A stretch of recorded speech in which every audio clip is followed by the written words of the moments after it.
Chapter 7.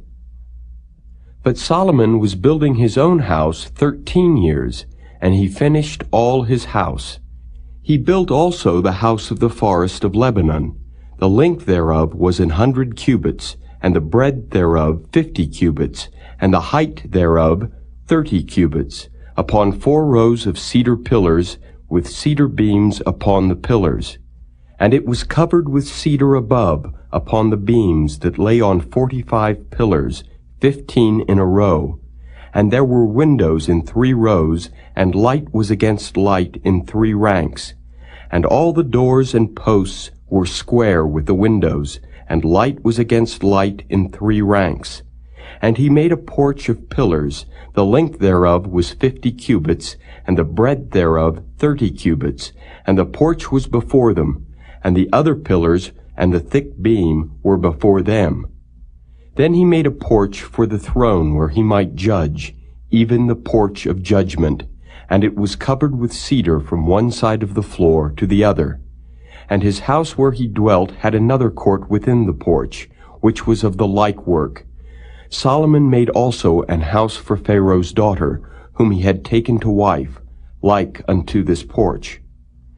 All these were of costly stones, according to the measures of hewed stones, sawed with saws, within and without, even from the foundation unto the coping, and so on the outside toward the great court.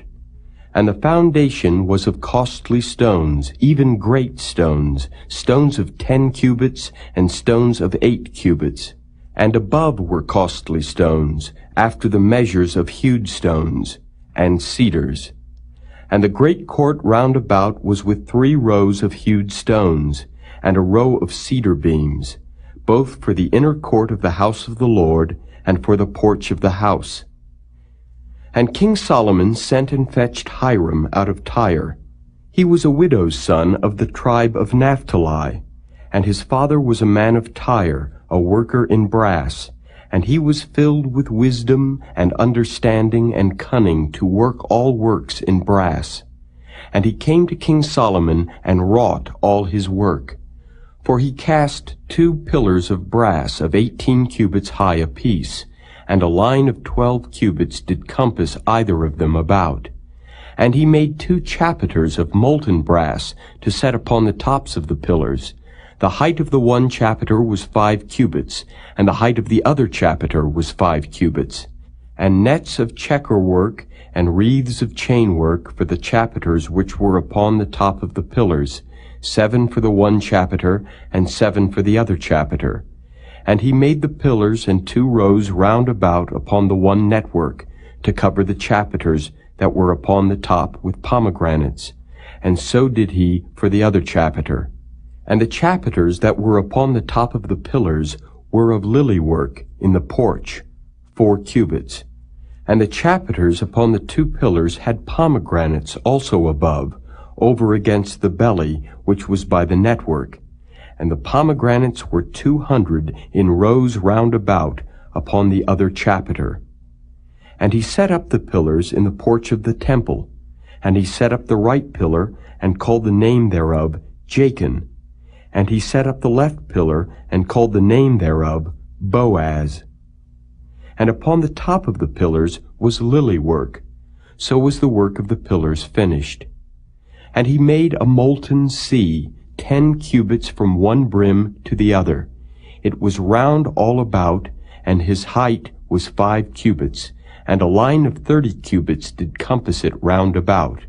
And under the brim of it round about there were knops compassing it, 10 in a cubit, compassing the sea round about. The knops were cast in 2 rows when it was cast. It stood upon 12 oxen, 3 looking toward the north, and 3 looking toward the west, and 3 looking toward the south, and 3 looking toward the east. And the sea was set above upon them, and all their hinder parts were inward. And it was an handbreadth thick, and the brim thereof was wrought like the brim of a cup, with flowers of lilies. It contained 2,000 baths. And he made 10 bases of brass.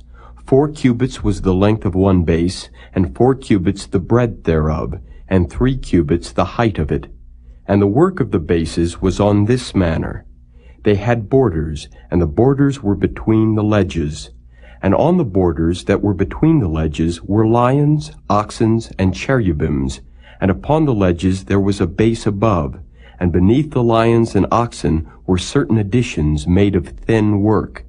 And every base had 4 brazen wheels, and plates of brass, and the 4 corners thereof had undersetters.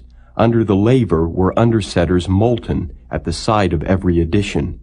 And the mouth of it within the chapiter and above was a cubit, but the mouth thereof was round after the work of the base, a cubit and an half. And also upon the mouth of it were gravings with their borders, 4 not round.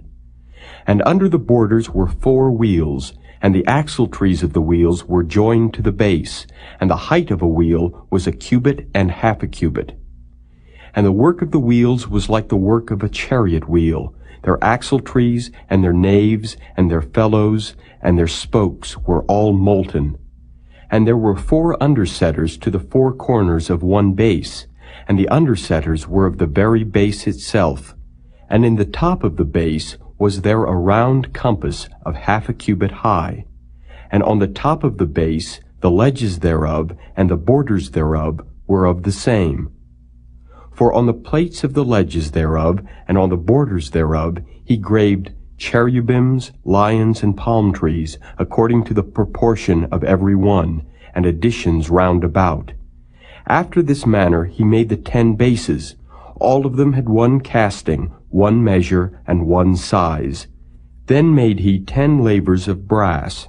1 laver contained 40 baths, and every laver was 4 cubits, and upon every one of the 10 bases 1 laver.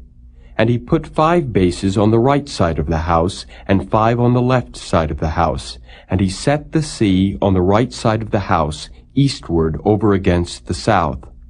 And Hiram made the lavers and the shovels and the basins. So Hiram made an end of doing all the work that he made King Solomon for the house of the Lord. The 2 pillars and the 2 bowls of the chapiters that were on the top of the 2 pillars, and the 2 networks to cover the 2 bowls of the chapiters which were upon the top of the pillars, and 400 pomegranates for the 2 networks, even 2 rows of pomegranates for 1 network, to cover the 2 bowls of the chapiters that were upon the pillars, and the 10 bases, and the 10 lavers on the bases, and 1 sea, and 12 oxen under the sea, and the pots, and the shovels, and the basins. And all these vessels which Hiram made to King Solomon for the house of the Lord were of bright brass. In the plain of Jordan did the king cast them, in the clay ground between Succoth and Zarthan. And Solomon left all the vessels unweighed, because there were exceeding many. Neither was the weight of the brass found out. And Solomon made all the vessels that pertained unto the house of the Lord, the altar of gold, and the table of gold whereupon the showbread was, and the candlesticks of pure gold, 5 on the right side and 5 on the left, before the oracle, with the flowers and the lamps and the tongs of gold, and the bowls and the snuffers and the basins and the spoons and the censers of pure gold, and the hinges of gold, both for the doors of the inner house, the most holy place, and for the doors of the house, to wit, of the temple. So was ended all the work that King Solomon made for the house of the Lord. And Solomon brought in the things which David his father had dedicated, even the silver and the gold and the vessels did he put among the treasures of the house of the Lord.